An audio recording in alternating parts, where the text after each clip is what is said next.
를 주제로 김재명 선생님 모시고 특강을 마련을 했습니다. 지난주에 그 세상에 아주 뜨겁게 달고 썼던 그 뉴스인데, 우리 그 중동 문제를 갖고 지난번에도 두 번 특강을 해주셨는데, 오늘 또 모시게 됐습니다. 선생님, 잘 지내셨죠? 예, 안녕하세요. 우리 김재명 선생님 소개가 필요 없을 것 같고, 이미 이제 우리 한홍구 TV에서 두 번 나와주셨고, 또 앞으로도 저희가 준비 중에 있습니다. 한 3월이나 4월 정도부터 시작을 할 건데, 중동의 여러 나라들, 앞에 이제 총론 넣고 한 8, 9개국을 합치면은 전부 한 10회에 걸쳐서 사우디, 쿠웨이트, 리비아, 레바논 등등의 주요 국가들의 사정을 미국과의 관계를 중심으로 놓고 20세기 후반의 역사 속에서 중동 각 나라가 어떻게 흘러왔는지 앞에 총론도 한번 크게 짚어주시고 전체 묶어서 또 각 개별 나라로 역사를 짚어주시는 그런 특강을 저희가 준비 중입니다. 준비 중인데 이런 문제가 이제 급격하게 터지는 바람에 오늘 모시게 됐습니다. 오늘 또 이제 선생님 쓰신 책들을 좀 소개시켜 드리고 싶은데요. 선생님 이제 오늘의 세계 분쟁이 스테디셀러로 아마 중동 문제를 제일 포괄적으로 이해하는데 이 책이 제일 도움이 되지 않을까 싶고요.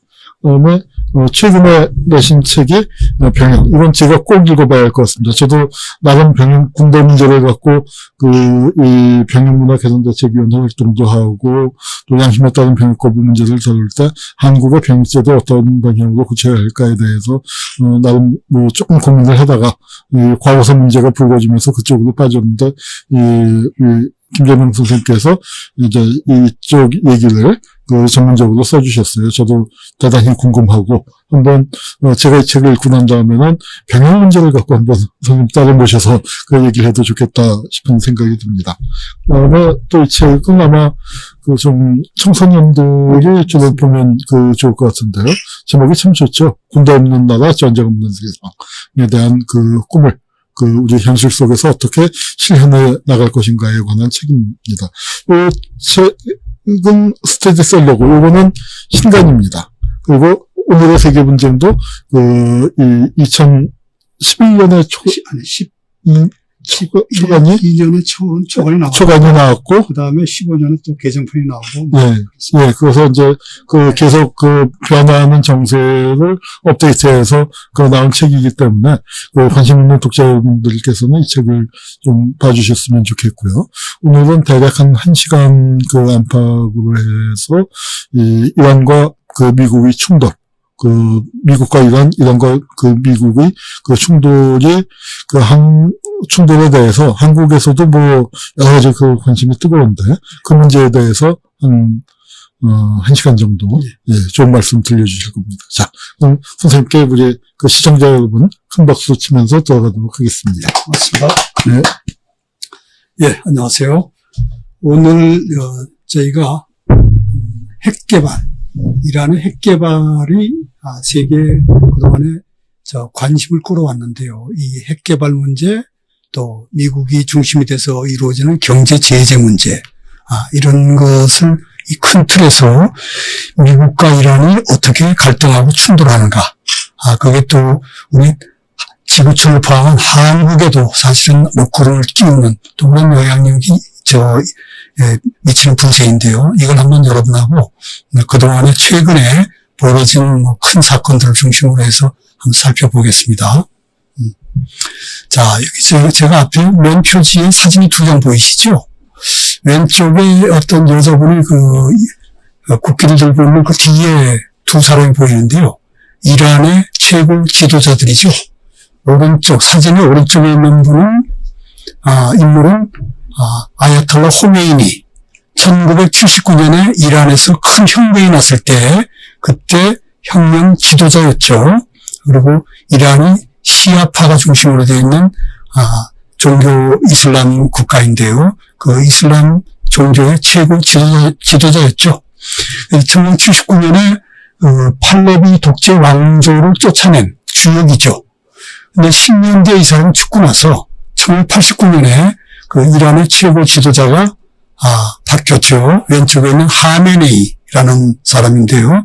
지금 한 30년째 이란의 최고 지도자죠. 제가 최고 지도자라는 말씀을 드리는 건 이란의 헌법상 대통령보다 이 종교 지도자인 이 시아파 최고 성직자가 이란의 사실상 최고 권력자이기 때문에 그래서 이 이란 내부에서도 헌법상 최고 지도자라는 용어를 씁니다. 근데 PPT와 표지에 또 오른쪽에 잘 알려진 한 사람이 보이시죠? 트럼프 대통령. 그 다음에 오른쪽에 마주보는 인물이 지금 이란의 최고 지도자인 하메네이입니다. 이 두 사람이 최근에 여러 가지로,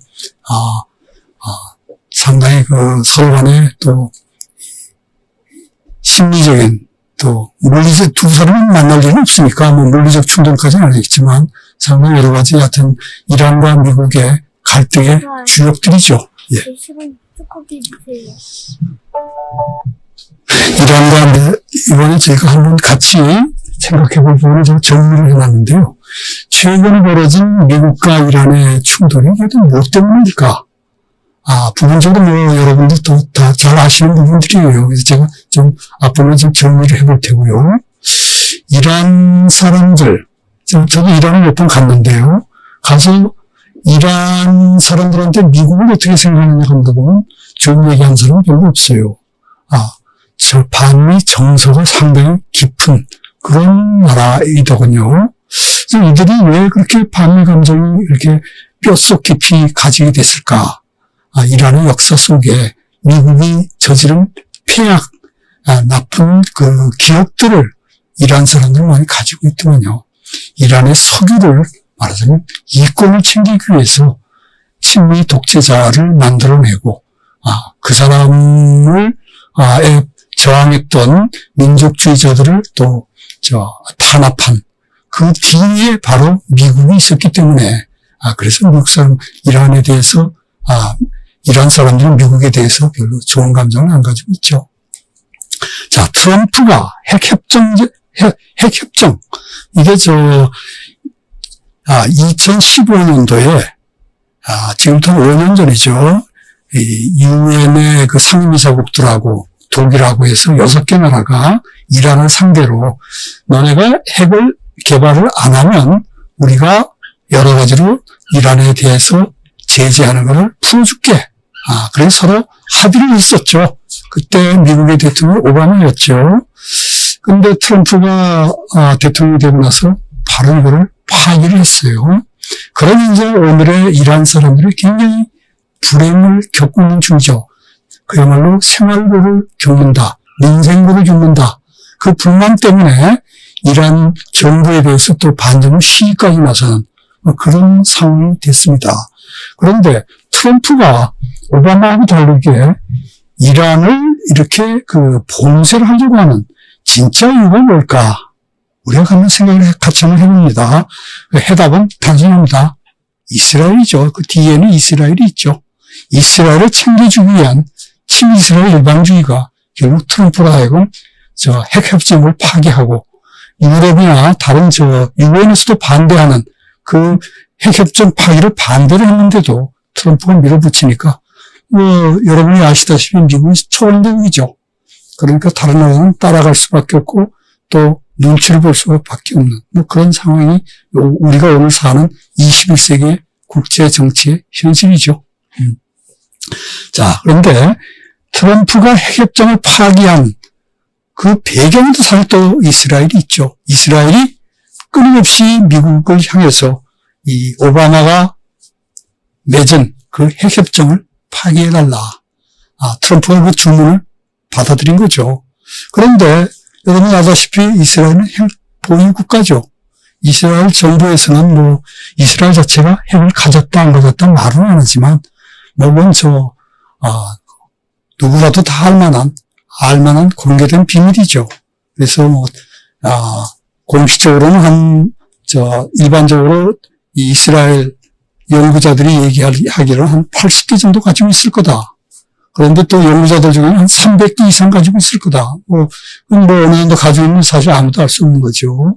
그러나 핵 보유 국가는 틀림없는데, 자, 중동에서 이스라엘은 핵을 가져도 되고, 같은 중동에 있는 이란은 핵을 가질 수 없다?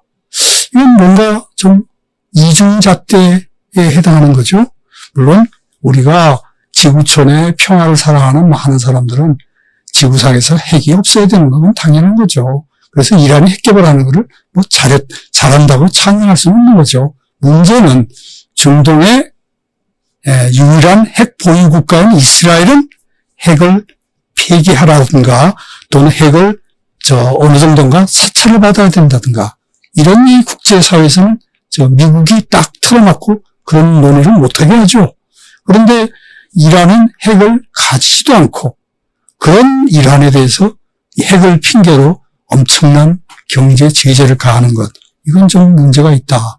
국제사회의 정의라는 그 부분에서도 원론적으로 문제가 있다. 뭐 이렇게 얘기를 할 수 있죠.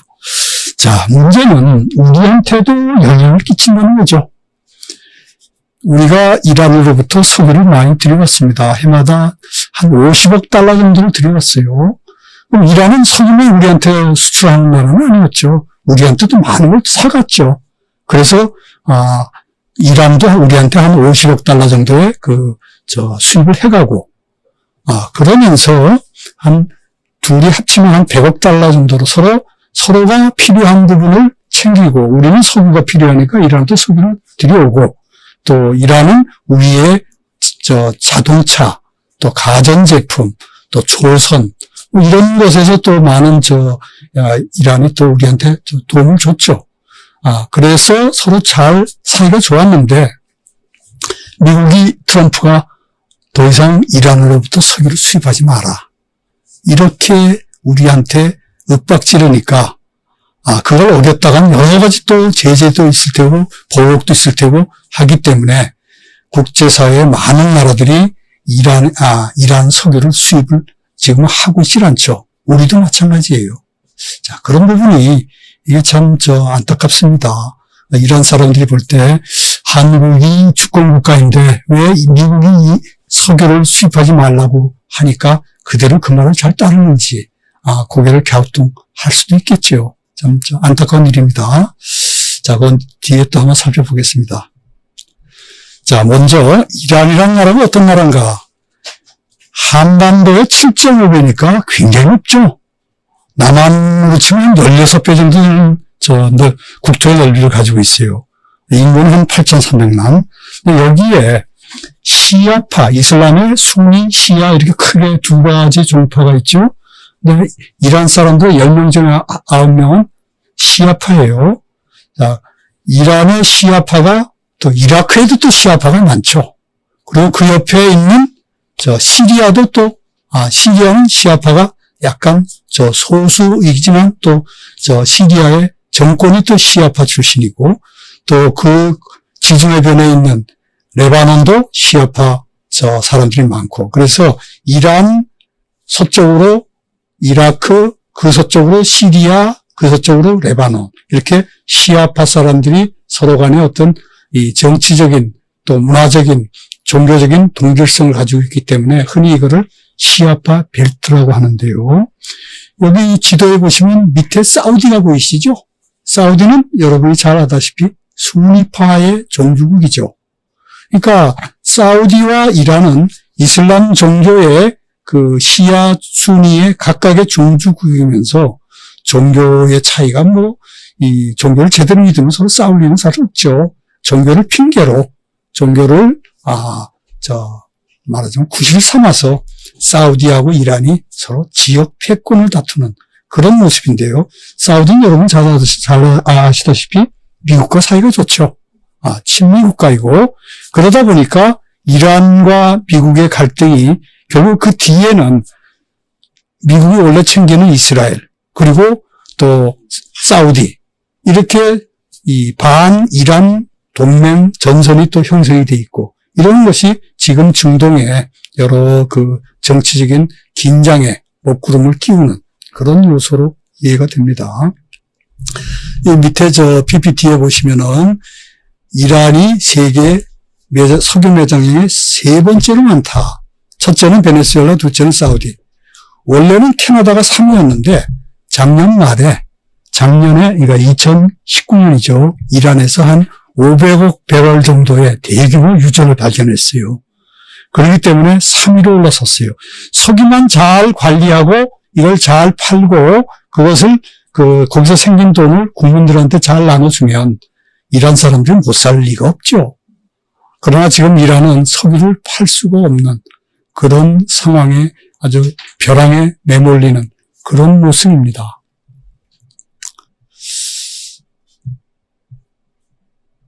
자, 제가 앞으로 몇 장의 사진을 함께 보실 텐데요.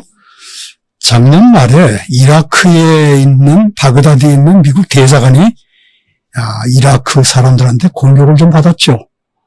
그래서 경비소가 불타고 이게 앞에 그 초소가 불타는 장면이에요. 이라크 사람들 중에는 앞서 제가 말씀드린 건 시아파 사람들이 많다고 말씀드렸는데요. 이라크의 시아파 민병대를 미국이 좀 공격을 해가지고 한 25명의 사람들이 죽은 적이 있어요. 그러니까 그거에 분노를 해가지고 이 항의 시위를 바그다드에서 미 대사관 앞에서 벌이는 장면입니다. 여기는 사실 굉장히 경비가 성난데요. 저도 이라크 갔을 때 여기를 한번 들어가 봤어요. 그린존이라 그래가지고 푸른 지대, 우리말로 하면 푸른 지대라 그러죠. 들어갈 때 굉장히 신분증이나 가방 검사, 몸 검사 아주 굉장히 심하게 하는데 이날 워낙 많은 시위대가 몰려오니까 이쪽 대사관 앞 지역이 점령을 당한 것이죠. 그리고 초소도 불이 타고. 그러면서 이라크 사람들이 대사관을 폐쇄하라. 이런 식의 구호도 외치고 그랬습니다. 자, 이게 그때의 장면이에요. 그런데 미국은 이라크의 시아파 문명대 배후에 이란에 장성 하나가 있다. 이렇게 믿고 또 엄청난 일을 벌였어요. 이름이 거셈 술라이마니. 자, 여러분들 최근에 국제 뉴스에 많이 등장하는 이름이죠. 솔레이마니. 이 사람이 새해 초에 미국이 띄운 드론, 무인 비행기죠. 거기서 쏜 폭탄에 맞아 그냥 죽었어요. 시신이 완전히 해부가 다 찢어져가지고 시신 확인을 그 사람이 손에 끼고 있는 반지로 확인할 정도로 처참하게 죽었다 그래요. 바그다드 공항에서. 이게 이란 사람들, 이라크 사람들한테 엄청난 충격과 분노를 줬죠. 바로 이 사람입니다. 계급이 소장인데요. 이란 혁명 수비대가 이란 정규군하고 그 다음에 수비대. 이게 이제 이란군의 두 개 큰 집단인데요. 이란군이 한 50만 명 됩니다.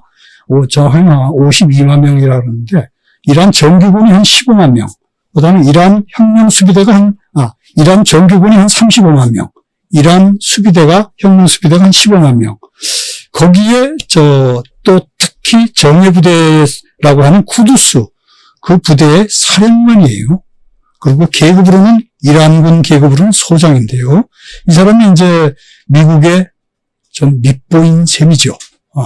왜냐하면 이 사람이 이라크나 또 시리아 이런 쪽에 이란의 어떤 영향력을 확대하는데 앞장섰던 그런 인물이죠.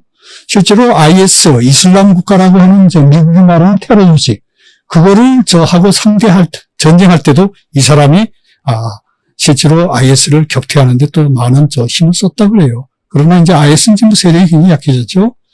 자, 그래서 하여튼 솔레이마니는 이 사람이 바로 이라크의 미국 대사관을 공격한 그 이라크 시아파의 민병대의 배후로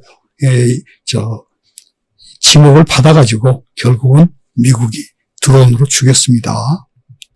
근데 이 사람의 계급은 소장이었는데 죽고 나서 이제 중장으로 추서가 됐습니다만, 이란의 최고 지도자인 하메네이와 지금 같이 이렇게 있는 모습인데, 보시면 일단 최고 지도자한테 존경을 표하는 모습이죠. 하여튼 이란에서는 이 솔레이마니가 인기도 대단하고 또 이란 국무회에서 영향력도 크고 하여튼 그런 중요한 인물이었어요. 그런 사람을 말하자면 안 사람 셈이죠. 그러니까 이란 사람들이 엄청난 충격, 분노 이러면서 이 사람이 고향이 이란 남동부의 케르만이라는 곳인데요.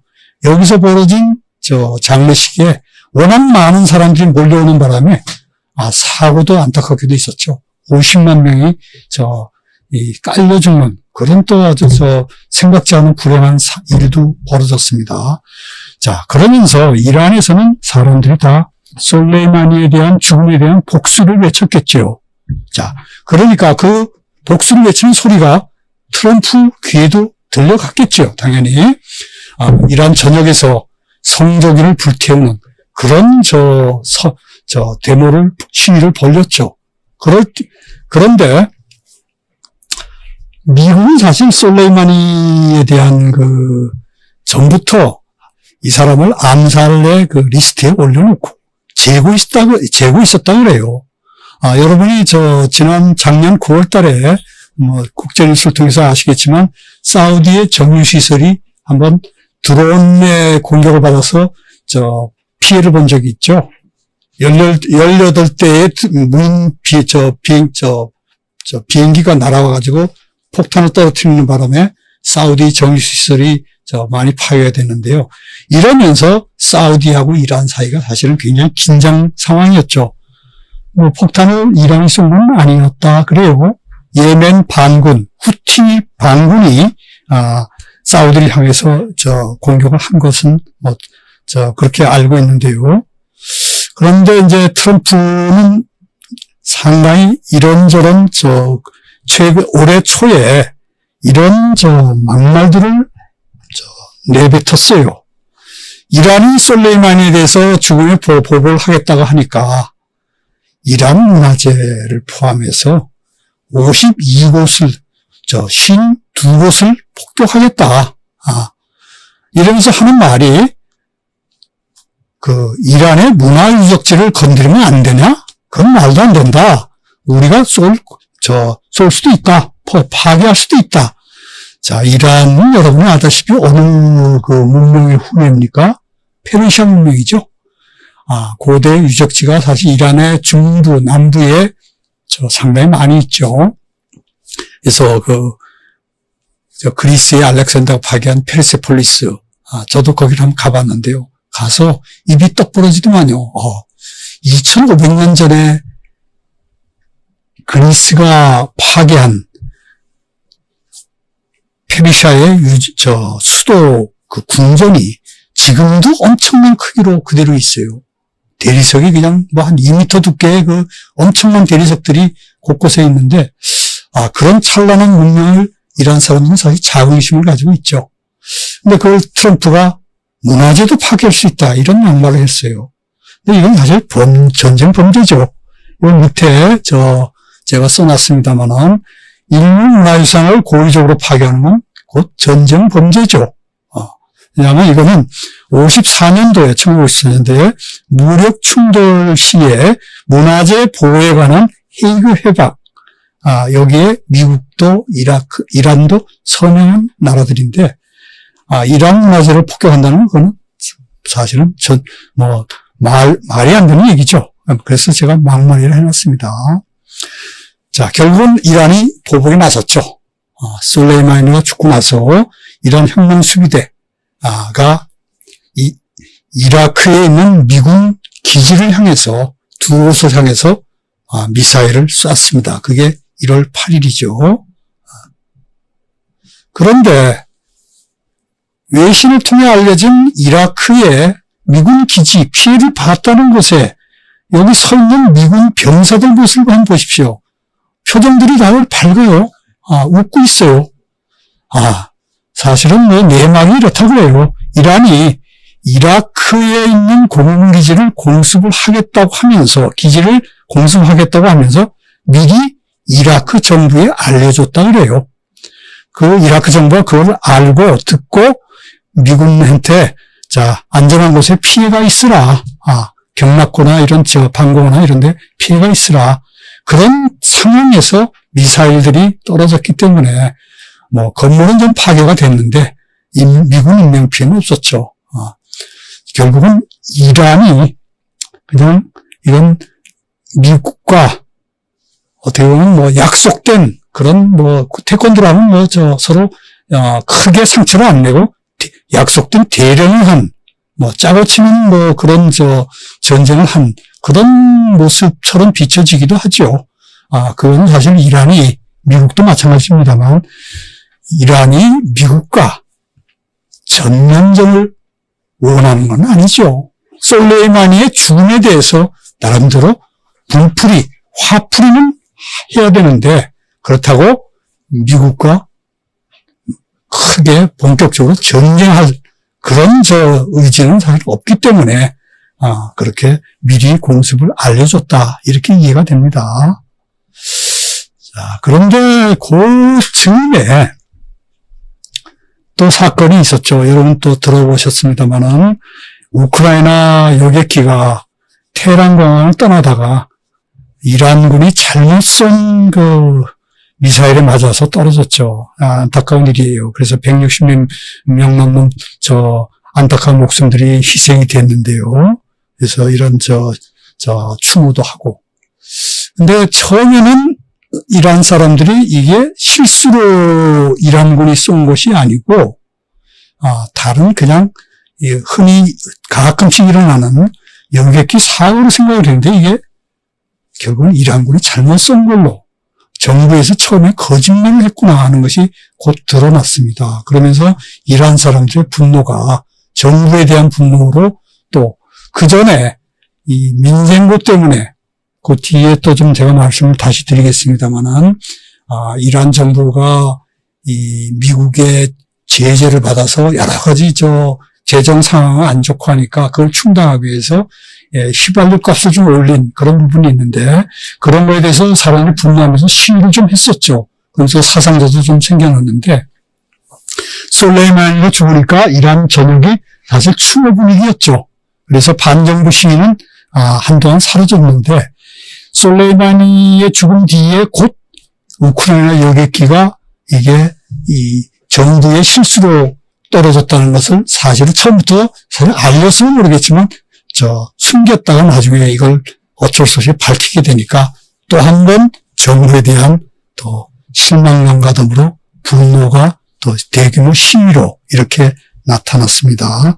여기 보시면 이란의 대학생들이 시위를 하는 장면인데 표정들이나 이런 것이 좀 그들의 그 어떤 좌절감 같은 게 느껴지는지 모르겠습니다만 여기에 그 이란 여학생들의 보통 이 히잡이라고 차도로 뭐 이런 머리를 가려야 되는데 아예 그런 것도 제껴놓고 자기 얼굴까지 과함을 드러내면서 그들이 정부에 대한 실망감, 분노를 보여주는 거죠.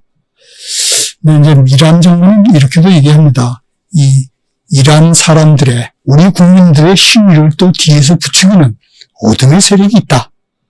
미국의 CIA나, 또는 말은 대놓고 하지 않지만 이스라엘의 어떤 특수 공작대가 뒤에서 이 성냥불을 자꾸 구우대는 것이 아니겠냐. 그런, 의심을 하죠. 자, 이제부터 좀 이란에 대해서 앞부분을 잠깐 미국과의 갈등이 어떻게 역사적인 배경을 지니는가를 잠깐만 그냥 짧게 살펴보겠습니다. 1979년에 이란에서 혁명이 나죠. 그래서 친미 독재자 팔레비를 쫓아내고 이란 사람들의 자주적인 혁명을 일으키죠. 그래서 흔히 우리는 호메니 혁명 이렇게 얘기를 하는데 이란 혁명은 이란 이슬람 혁명 이게 이제 공식적인 이름이에요. 이건 프랑스 혁명이나 볼셰비키 혁명 이런 혁명처럼 굉장히 20세기에 국제사회에 영향을 준 혁명이죠. 이란이 석유를 국민의 손에 다시 되찾은 친미 독재자로부터 빼앗고 또 외세로부터 빼앗은 그런 자주를 택한 혁명이었다. 그 혁명의 지도자가 호메니죠. 자, 그 혁명이 이 시위대에서는 독립, 반미죠, 사실은. 미국의 종속국이 우리는 아니다. 또 자유, 왕조의 독재로부터 벗어나자. 팔레비 왕조는 샤바크라고 하는 이름의 샤바크, 아주 비밀 경찰 조직을 운영하면서 전 국민을 사실은 이 벙어리는 만들고 자유를 옥죄했어요. 그 독재자를 쫓아낸 자유, 그리고 미국으로부터의 자주 독립, 그리고 또 종교적인 또 신앙심이 깊은 사람들은 우리가 이 세속적인 어떤 그 국가에서 이슬람 공화국을 만들어야 된다. 이런 구호들을 외쳤는데, 여기 밑에 제가 써놓은 이 순서대로 이 혁명이 일어나고 호메니가 들어오고 이슬람 공화국이 선포되고 하면서 이슬람 혁명 이전에 호메니 혁명이라고 지금 우리가 알고 있는 그 혁명이 그전에는 사실은 많은 이 자주 독립을 외치는, 자유를 외치는, 민주화를 외치는 그런 자유주의자, 영어로 리버럴리스트라고 합니다만, 그런 또 사회주의자들, 이런 사람들도 반독재, 반팔레비, 반미 투쟁에 같이 참여를 했었는데, 혁명의 과실은 이슬람 종교 지도자들이 따먹었다 하는 얘기를 할 정도로, 이게 혁명의 성격을 이슬람 혁명이다 이렇게 해서 같이 투쟁했던 사람들이 많이 투옥되거나 또 해외로 망명하거나 그랬습니다. 자, 미국은 결국은 이 이슬람 혁명으로 이란에서 가지고 있던 엄청난 석유권을 다 빼앗겼기 때문에 40년 동안 지금까지 외교 관계가 없죠. 이란과. 그래서 이란의 테헤란에 있는 미국 대사관은 미국이 쓰지는 못하고 있죠. 그러면서 미국은 경제 제재로 압박을 계속 해왔죠. 그러다가 요즘 들어서 특히 이제 핵 문제 때문에 더 아주 강도 높은 제재를 가하는 그런 모습이고, 또 미국의 친이스라엘 유대인들, 또 친이스라엘 지식인들, 이런 사람들은 2003년도에 이라크를 쳐들어갈 때 그 다음에 그 목표는 바로 테헤란이다. 이런 식으로 바그다드 다음에 테헤란이야. 이렇게 전쟁의 북소를 올려댔죠. 그래서 이란 사람들은 반미 감정이 상당히 세죠. 저기 담벼락에 그 자유일성이 있는 저 건물이 미국 대사관이에요. 지금 미국이 쓰지 못하는 미국 대사관입니다. 그리고 이란의 여대생들은, 학생들은, 제가 이걸 이란의 혁명 기념 행사가 해마다 2월 11일 벌어지는데요. 그때 가서 찍은 사진이에요. 다운이드 USA, 다운이드 이스라엘. 그러니까 이스라엘과 미국을 말하자면 비판하는 그런 피켓을 들고 있는 거죠. 자, 그래서 반미 감정 뿌리는 매우 깊은데요.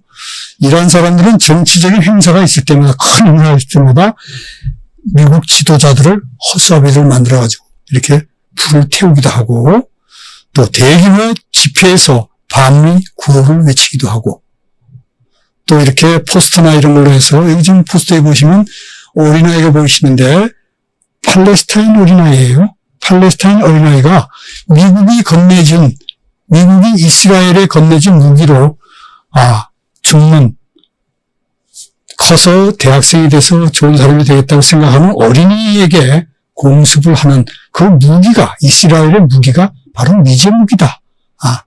그런 것을 보여주는 포스터죠. 자, 앞서 말씀드린 대로 9.11 테러 2001년도에 아프가니스탄을 접수하고, 그 다음에 2년 뒤에 2003년도에 이라크를 또 접수를 했죠. 미국이. 거기서 각각 친미 정권을 세워놓고, 그 다음에 목표가 이란이야. 여러분, 도미노라고 해서 한번 쓰러지면 계속 옆에 쓰러지는 그 도미노 이론을 중동의 민주화 도미노로, 이라크를 민주화시키면 그 옆에 있는 오른쪽에 있는 이란을 민주화시키고, 그 왼쪽에 있는 시리아를 민주화시키고, 듣기엔 그렇답니다만, 그냥 침략의 논의에 침공의 북소리를 울려대는 좋은 핑계거리, 듣기 좋은 얘기죠. 자, 이건 람보처럼 부시 대통령, 이 당시 이제 2003년도 이라크 쳐들어가는 미국의 대통령 람보였기, 조지 부시였기 때문에 이렇게 독일의 스피ker 잡지의 표지로까지 이렇게 되어 있습니다. 자, 이러한 사람들은 상당히 안보 위기를 느낄 수밖에 없죠. 왜냐하면 지도의 오른쪽에 보시면 이라크의 바그다드가 보이시죠? 그 다음에 왼쪽에 이라크. 이게 다 2001년도 9.11 테러 뒤에 일어난 큰 변화죠. 오른쪽에 이 아프가니스탄의 친미 정권이 들어서고, 왼쪽 이라크 바그다드에 또 친미 정권이 들어서고, 또 그 밑에 사우디는 또 원래 또 뿌리 깊은 친미고, 그리고 또 저 위쪽에 보시면 터키가 보이시죠? 터키도 친미 국가죠. 터키에 미군 군사력이 또 왔다 갔다 하고. 그러니까 이런 지도를 들여다보는 이란 사람들, 또 이란 지도자들은 어떤 고민을 하겠습니까? 이란의 국가 안보를 무엇으로 챙기고 무엇으로 돌파할 것인가? 우리가 포위됐다. 이걸 뭘로 돌파할 것인가? 결국은 가장 비용이 적고 효과적인 무기가 핵무기다. 이런 수순의 결론에 도달하는 거죠. 자, 핵무기는 정치학에서 흔히 정치학적으로 이렇게 얘기합니다. 핵무기가 20세기, 21세기를 이해하는 핵심 용어다. 한스 모겐스는 여러분 아시다시피 미국의 현실주의 정치학자이고 상당히 냉전 시대에 미국의 정치학계를 이끌었던 사람이죠. 이 사람이 이렇게 얘기를 해요. 핵무기는 20세기, 21세기를 국제정치의 키워드다. 그리고 흔히 파워 폴리틱스라 해서 이 정치가 힘을 갖기 위한 그런 투쟁이라면 이게 평화나 어떤 전쟁 상태가 아닌, 그것은 결국은 힘의 균형 상태에서 평화를 확보할 수 있는데 그것을 가능하게 하는 중요한 수단이 바로 핵무기다. 이렇게 이해를 합니다. 따라서 이란 사람들은 핵무기를 만들기 위한 준비를 해왔죠. 곳곳에 원자력 발전소 또는 연구소 이런 것을 많이 만들었어요. 그러면서 이 핵무기를 향해서 한 걸음씩 나아가고 있었죠. 이 사진은 이란의 하산 루하니 지금 현직 대통령입니다. 핵무기 관련 시설을 시찰하는 장면인데요. 여러분이 아시다시피 이스라엘도 핵무기를 가지고 있죠. 여기가 지금 이스라엘 남부의 네게브 사막이라고 그 사막 한가운데 있는 이스라엘의 핵무기 제조 공장이죠. 이게 제가 네게브 사막에 하루 가서 이 사진 한 장 찍느라고 하루를 보냈습니다. 원래 이 사진 이렇게 찍으면 이스라엘 경찰이나 보안기관에서 알면 저를 잡아가죠. 근데 하여튼 그냥 한 장 급히 하나 찍었어요. 자, 이스라엘은 이렇게 핵무기를 버젓이 생산하고 있는데 왜 이란은 안 되는 것이냐? 자, 결국은 이게 누가 면허장을 소유 허가를 내주느냐? 결국 미국이죠. 친미냐 반미냐? 친미면 가져도 되고 반미면 안 된다는 거죠. 그런데 이스라엘은 중동의 유일한 핵보유국이면 그 주변의 국가들이 당연히 핵무기를 갖고 싶어하는 강한 유혹을 느끼겠죠. 당연히. 그래서 11년도에 아랍의 bom으로 죽은 리비아의 독재자 카다피도 핵무기를 한때 개발하려고 했고, 사우디도 그랬고요. 자, 이란도 그 상황에서 마찬가지로 자연스럽게 핵에 대한 유혹을 갖는 거죠. 근데 여기 피켓을 든 두 여자분을 보세요. 이란은 아직 핵무기를 갖지도 않았는데 스타파라고 해요. 이란 대신에 이스라엘이라는 이 피켓을 들고 데모하는 사람들은 극히 소수의 평화운동가들, 평화주의자들 뿐이고, 전 세계의 언론, 미국이 사실은 미디어마저도 사실 영향이 크기 때문에 CNN이든 뉴욕타임즈든 거기서 늘 나오는 얘기는 이란의 핵무기가 어떻게 위험한가 하는 기사는 많이 떠도 이스라엘이 핵을 폐기해야 된다. 이런 얘기는 거기 CNN이나 이스라엘 뉴욕타임즈는 나오질 않죠. 이게 좀 문제예요. 자, 결국은 국제사회가 이란을 잘 달래가지고 너네 핵무기를 개발 안 한다면 미국이 중심에서 이란에 가하는 경제 제재를 좀 풀어주고 결국은 서로가 좋은 쪽으로, 서로가 이기는 쪽으로 윈윈하는 그 협약을 오바마 대통령이 열심히 노력을 해서 맺었어요. 그게 2015년도죠. 여기 포괄적 공동행동 계획 이렇게 돼 있습니다만 유엔 안전보장이사회의 5개국, 미국, 중국, 러시아, 프랑스, 영국 이렇게 5개국 플러스 독일 해서 6개국이 이란을 하고 같이 테이블에 마주 앉아서 핵 협상을 한 끝에 2015년도 여름에 이 타결을 했죠. 경제 제재를 완화해주는 대신에 이란은 핵 개발을 멈춰라. 이란은 어떻게 했습니까? 핵 개발을 안 하는 대신에 경제를 살리고 석유 수출도 좀 더 많이 할 수 있고 또 장기적으로는 미국과 외교 관계를 틀 수가 있는 이런 실리가 있겠죠. 그래서 양쪽이 다 좋아했던 협상 결과예요. 그런데 이거를 굉장히 배합한 또 나라들이 있죠. 사우디하고 이스라엘이죠. 사우디는 이란과 이 중동의 지역 패권을 다투는 적성 국가고 이스라엘은 이란과 또 군사적으로 맞짱을 뜰 그런 가능성이 있는 그런 나라들이죠. 그러니까 이 나라들은 핵 협상을 미국과 이 서방 국가들이 하면 이란을 살려주는 것이 되니까 이건 살려줘서는 안 된다고 봉쇄해서 고사를 해야 된다 하는 것이 바로 이 사우디하고 이스라엘의 입장이에요. 그렇기 때문에 이들이 아우성을 쳤지만 하여튼 국제사회는 그 아우성을 못 들은 채하고 핵협상을 맺었어요. 그런데 이들을 구원해준 또 구원 투수가 나오죠. 자, 이건 네타냐후인데요. 이스라엘의 네타냐후는 공개석상에서 이 기회 있을 때마다 이란이 우리 국제사회를 속이고 있다. 몰래 핵을 만들고 있다. 이런 식의 가짜뉴스를 마구 생산해내면서 하여튼 반대를 했죠. 그걸 들어준 사람이 바로 클린턴이죠. 트럼프죠. 트럼프는 공화당의 대통령 후보 시절부터 내가 대통령 당선되면 핵협상 파기하겠다. 아주 공언했던 사람이죠.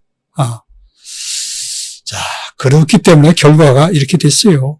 대통령이 되고 나서 계속 트럼프는 이란은 못 먹겠다. 이란의 사람들은 트럼프가 못마땅했죠. 그야말로 참 미웠을 거예요. 그래서 로하니 이 사람 상당히 성격을 점잖은 사람이에요. 점잖은 사람이 트럼프에 대해서 아주 인신공격을 합니다. 국제정치의 품맥이 불량배다. 그리고 트럼프가 이란이라는 큰 사자의 꼬리를 갖고 놀다가는 영원히 후회할 거다. 이렇게 공격을 했어요. 그리고 서로가 막말을 했습니다. 쓸어버리겠다. 이런 식의. 결국은 사단이 났죠. 2018년도 8월에 대통령의 행정명령으로 경제 제재를 파기를 했어요.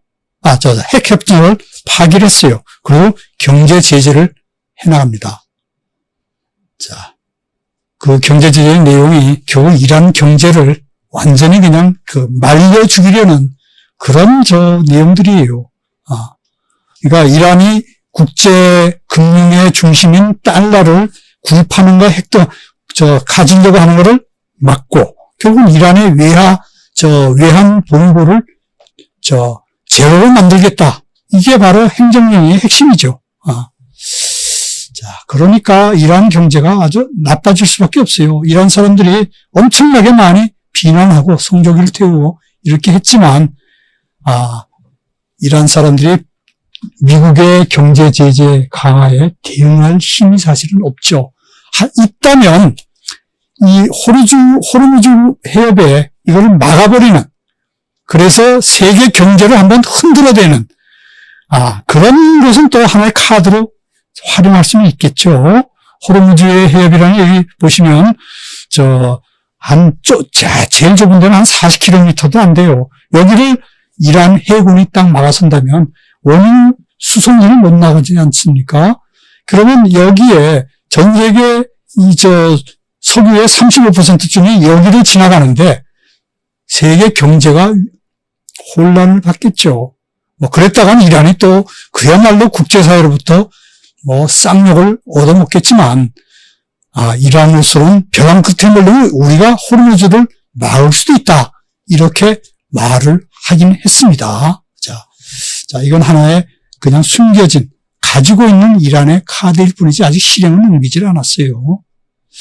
자, 이란의 주 수입원이 석유인데, 석유를 미국이 막으면 결국은 이란이 외환보유고가 떨어지죠. 그래서 이란이 석유를 수출하는 양이 갈수록 줄어들어서, 지금은 하루에 50만 배럴도 수출을 못하는 수준이에요. 주로 영국이, 수출하는 것이 중국입니다. 중국의 왕서방들은 그래도 미국 수출을 무시하고, 이란으로부터 석유를 수입해, 지금 하고 있지만, 또 모르죠. 미국이 우리가 더 싼 석유를 너네한테 공급할 테니까 이란은 한테는 하지 마. 이렇게 또 사탕 발림, 또 더 좋은 조건을 또 왕서방들한테 한다면 미국은 또 이란을 또 오르세하고 돌아설 수도 있겠죠. 자, 우리도 문제예요. 우리도. 여기 왼쪽 그래프 보시면은 중국, 인도, 한국. 한때는 지금 아예 지금 이란도 수입을 안 하고 있습니다. 한때는 그래도 세 번째로 수입을 많이 해왔어요. 그리고 이란의 석유가 질이 좋다 그래요. 경질류가. 이란 경질류는 대체 불가요. 미국의 경질류보다는 훨씬 이란 경질류가 질이 좋다 그래요. 그런데 지금 우리는 어디서 그걸 수입합니까?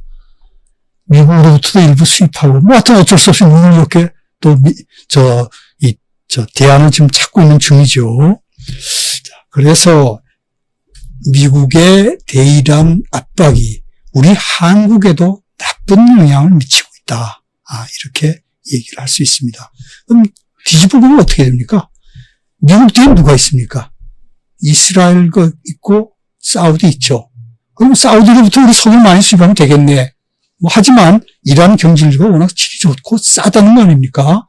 그리고 이렇게 이란에 먹을 죄는 그 미국의 뒤에 유대인들이 있다 생각하면 결국 한국 경제를 어렵게 만드는 거슬러 올라가 보니까 결국은 유대인이네. 우리의 경제를, 한국 경제를 유대인들 손에 우리가 놀아나는 거야? 이렇게 생각하면 기분 별로 좋지 않죠. 자, 경제가 악화된 것은 결국은 이란 미국의 봉쇄 탓인데, 이게 지금 2015년도에 그 8월 달에 핵 합의가 이루어졌을 때는 일단은 경제가 좋아졌어요. 그래서 그해 2017년도만 해도 한 4% 가까이 경제 성장이 있었습니다. 그런데 2018년도 5월 달에 트럼프가 파기를 하면서 그해 마이너스 한 5%가 가까이 됐고, 또 작년에 거의 9% 마이너스. 경제가 뒷걸음질 치는 거죠.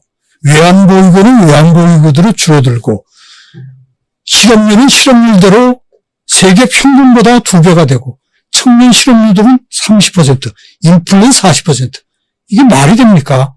결국은 이란 사람들이 허리끈을 조합해야 되는데, 이란 정부도 외환보유고가 떨어지고 재정 수입도 떨어지니까 이란이 많이 만드는 그 생산해내는 석유를 국내 판매가를 리터당 100원에서 150원으로 올렸어요.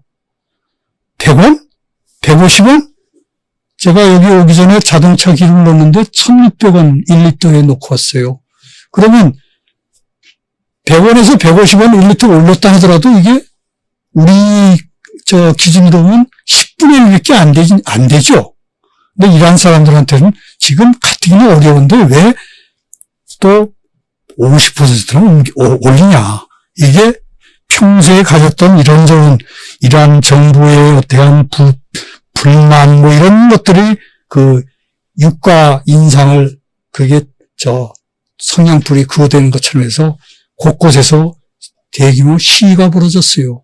그러면서 또 일부 과격 시위대에 대해서 이란 정부에서 또 진압을 하면서 또 사상자가 또 수백 명씩 또 뭐 정확한 통계는 아닙니다만 하여튼 뭐 1,000명에 이르렀다는 얘기도 있고 하여튼 이란이 굉장히 혼란스러운 상황에서 솔레이마니 앞부분에 살펴본 그 사람에 대해서 미국이 암살을 하니까 이란 사람들이 존경하는 이란 장군을 죽였다는 그 충격과 분노에 이란 정부에 대한 시위가 또 사라졌다가 또 앞뒤에 아까 솔레이마니 암살 뒤에 곧 그 즈음에 벌어진 이 우크라이나 여객기 그 사건을 이란 정부가 처음부터 솔직하게 말을 안 한 그 부분이 또 나중에 드러나니까 이란 사람들이 또 지금 시위를 또 벌이고 있죠.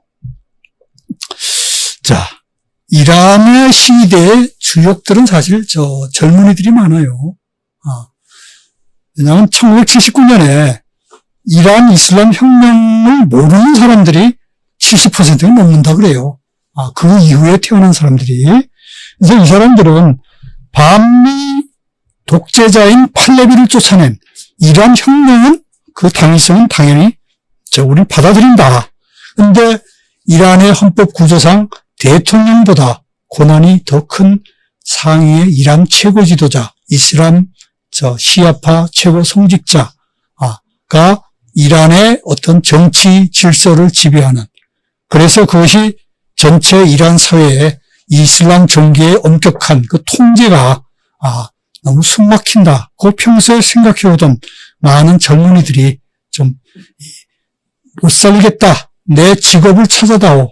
뭐 이런 그 구호를 외치면서 그 정치적인 평소에 가졌던 아쉬움들이 이 민생과하고 겹치면서 대규모 시위로 이어지는 뭐 그런 부분인데요. 여기에 또 많은 여성들이 참여하죠. 자, 왼쪽에 사진을 보시면 이게 제가 이란 테헤란에서 찍은 사진인데요. 저를 보고 이렇게 웃고 있지만 여기 이 여자들 보시면은 이렇게 위에 이게 히잡을 완전히 이마를 거의 가리듯이 써야 되는데 거의 뒤로 드러내고 사진을 찍고 있죠. 젊은 여성들은 아무래도 자기 그 모습을 구태 가릴 이유는 없죠. 오른쪽 사진도 마찬가지입니다. 이걸 종교 경찰에 보면 또 너 머리 그 이마 가려 이렇게 또 와서 잔소리하고 훈계하고 심지어는 볼륨 티켓도 끊고 막 이렇게 파출소도 데려가고 이렇게 평소에 좀 부담을 줬어요. 옛날에 박정희 대통령이 시절에 장발 단속한다고 머리 자르고 뭐 미니스커트 단속한다고 막 하던 그야말로 좀 웃기던 시절이 있었죠. 지금 이라크에서도 이런 여러 가지 종교적인 어떤 속박이 젊은이들한테 사실 좀 부담으로 좀 해왔던 게 사실이죠. 자, 이건 제가 이란의 테헤란 대학 앞에서 찍은 사진인데요. 여기에 이란 대학생들도, 뭐 대학생 아닌 사람은 있습니다만, 이 옷을 다 까만 옷을, 이게 1979년에 이란 이슬람 혁명 나기 전에는 다 화려한 옷들을 입고 있었을 테죠. 색깔이 다양한. 근데 이란의 가게에 가보면 다 옷들이 다 검은색들이 많아요. 왜냐면 검은색들을 많이 사니까 그렇겠죠. 자, 이제 거의 끝입니다. 제가 이제 마무리할 때가 됐는데요. 지금 이란의 불행이 결국은 미국의 트럼프의 이란에 대한 어떤 제재, 그 구실이 결국은 핵협상을 파기하고 이란이 몰래 핵을 만들 것이다 하는 의심과 그리고 안 만들더라도 그건 좋아. 나는 이스라엘을 친구로 둔 트럼프는 이스라엘과 또 사우디, 이란의 적국이죠. 사우디가 바라는 대로 이란을 말려 죽이겠다. 이런 생각을 한 트럼프가 결국은 이란에 대한 엄청난 제재를 좀 가하고 있는데요. 이란 사람들은 사실 상당히 군사 기술이 우리보다는 높은 것 같아요. 왜냐하면 여기 오마드, 제가 잘못 썼네요. 오미드를 제가 오마드로 잘못 썼는데요. 오미드 인공위성을 이게 10년 전에 대기권으로 쏘아 올렸어요. 그 정도 독자 기술을 가지고, 그러니까 장거리 미사일 기술을 가지고 있다는 얘기죠. 그래서 사정거리가 2,000km가 넘는 샤브3 미사일도 이게 이란이 가지고 있어요. 그 샤브3 미사일의 사정거리를 이스라엘 같이 비교를 해보시면요. 이스라엘 바로 여기 화살표가 있는 여기 있어요. 자, 샤브3 미사일 안에, 사정권 안에 이스라엘이 들었다는 것은 이스라엘이 어떻게 생각하겠습니까? 만에 하나 이란이 핵을 개발했다면 그 샤브3 미사일 탄두에다가 그 핵을 장착을 해서 이스라엘한테 쏘면 이스라엘이 이란의 핵 공격의 희생이 될 수 있다. 논리적으로는 맞는 얘기예요. 이스라엘의 핵 공격이 이란이 가능하다. 할 것이다. 핵만 만들어내면. 그 논리적인 얘기는 가능한 얘기죠. 그러나 정상적인 생각을 가진 이란 지도자라면 이스라엘을 핵을 쏴서 공격을 해서 이란이 챙길 이득이 뭐가 있겠습니까? 이스라엘 또 핵이 없는 나라도 아니고, 그리고 또 이스라엘의 강한 동맹국인 미국이 또 가만히 있겠습니까? 그건 아니죠. 그거는 계산을 아무리 따져봐도 합리적인 추론을 해볼 건데, 이란이 핵을 개발했다고 치고 그 핵을 샤브3에다가 달아가지고 이스라엘을 공격한다? 그건 미친 짓 아닌데 일 수가 없는 거죠. 자, 이란은 미사일 기술은 사실 굉장히 발달돼 있죠. 그래서 이란 군사력이, 이란이 한 50만 명의 병력을 가지고 있는데, 이란 군사력의 핵심은 장거리, 중거리, 단거리 같은 미사일이다. 이런 거죠. 자, 여러분이 아시겠습니다만 80년부터 88년까지 8년 동안 이란과 이라크가 전쟁을 했었죠. 그때도 이란의 미사일이 그 당시 이라크의 독재자 사담 후세인의 간담을 서늘하게 만들었다 그래요.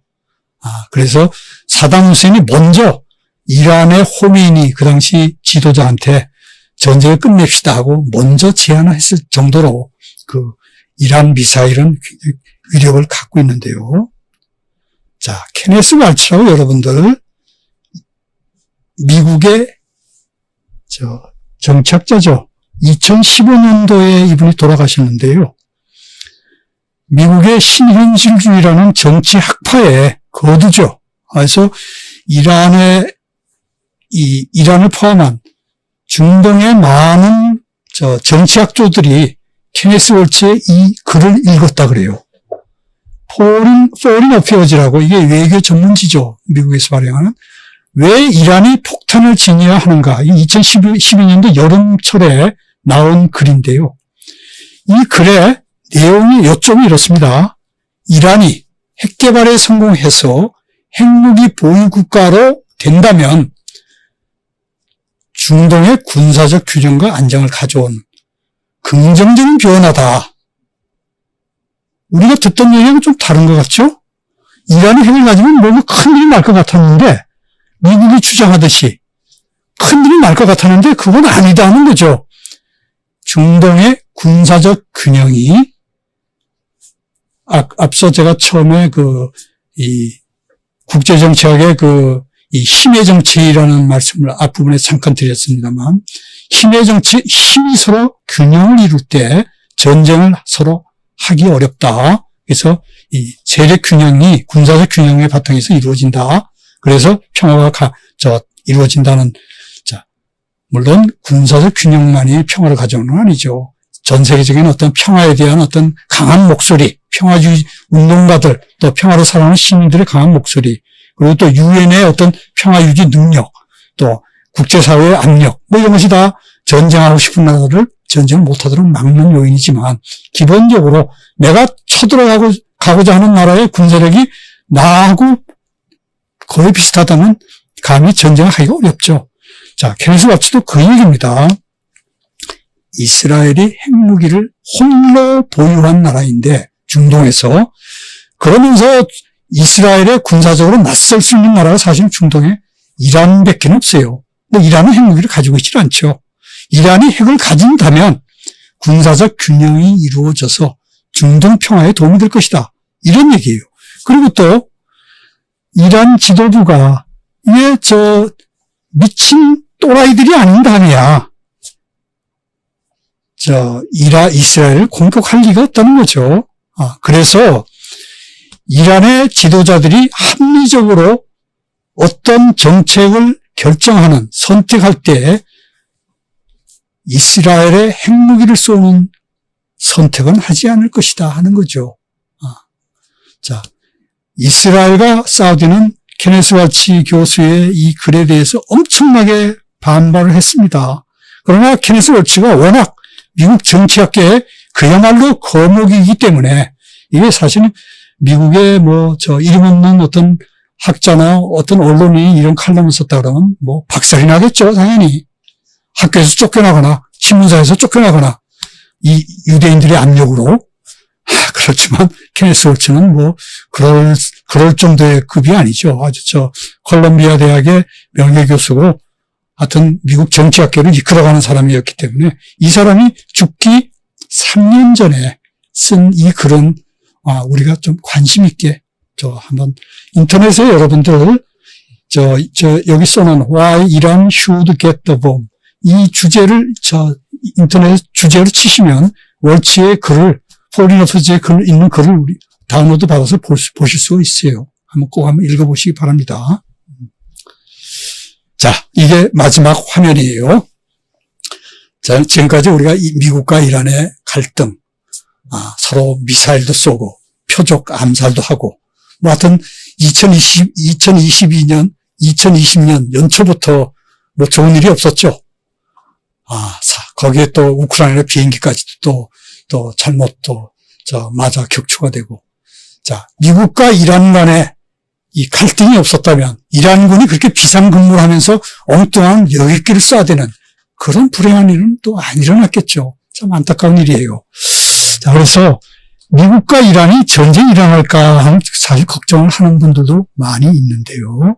앞서 제가 말씀드린 대로 이란은 이란대로 지금 경제가 어려운데 경제 살리기가 가장 급한데 전쟁이라는 건 별로 바람직한 카드가 아니죠.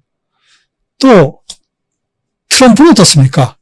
올해 11월 3일이 재선을 노리는 미국 대통령 선거가 있죠. 전쟁을 하면서 이란과 전쟁하면서 대통령 선거를 치르겠다?